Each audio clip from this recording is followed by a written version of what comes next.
Dans cette vidéo consacrée aux outils du SideFX Labs, on va voir l'auto UV et surtout l'utiliser comme prétexte pour texturer rapidement et d'une manière optimisée un super high poly. Je vais charger mon objet OBJ. Ici, je vais faire File, je vais chercher le fichier Dino OBJ, Accept et Enter dans la vue pour qu'il soit centralisé. Nous savons que ce fichier est hyper subdivisé et qu'il est par définition difficilement gérable en termes de production.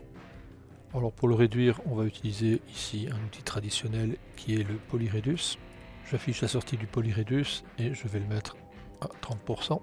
Nous pouvons remarquer que le Polyredus a réduit le nombre de vertices de plus d'1,6 million à moins de 500 000 et que le gain des autres composants de la géométrie sont aussi très intéressants. Alors si je fais ça, vous allez voir, c'est pour la suite, car ici je vais utiliser l'instant mesh, qui en termes d'optimisation, j'aurais pu le connecter directement à la sortie de l'OBJ source. Voici l'instant mesh, je vais le mettre à 20 000, et c'est sur lui que je vais utiliser maintenant le développement automatique des UV.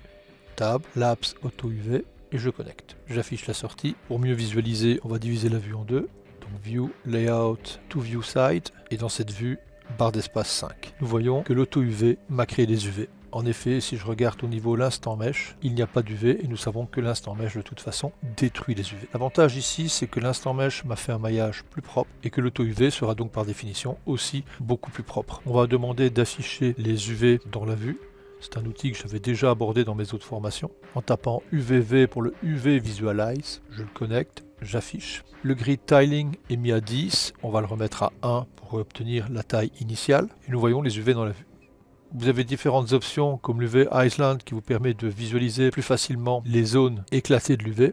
Si vous cochez l'option Visualize Sim, vous allez voir les découpes qui vont s'afficher. Vous pouvez modifier les valeurs, attention, modifier les valeurs de l'épaisseur avec des petites tailles pour visualiser vos découpes. Bon, tout ça c'est très cosmétique, ainsi que le View in Workspace pour pouvoir le voir éclater dans la vue, plutôt que via le UV View. Soit ce qui est intéressant ici, c'est que j'ai ce type de coordonnées de texture développé rapidement avec l'auto UV sur un instant mesh. J'aimerais maintenant récupérer cet UV et l'appliquer sur le high poly, certes réduit, ce qui permettra d'aller plus vite. Ceci explique donc l'utilisation du Polyredus. On va donc utiliser un UV transfert, mais cette fois-ci, la première connexion sera donc le high poly et la seconde connexion sera l'UV que je viens de faire. J'affiche la sortie.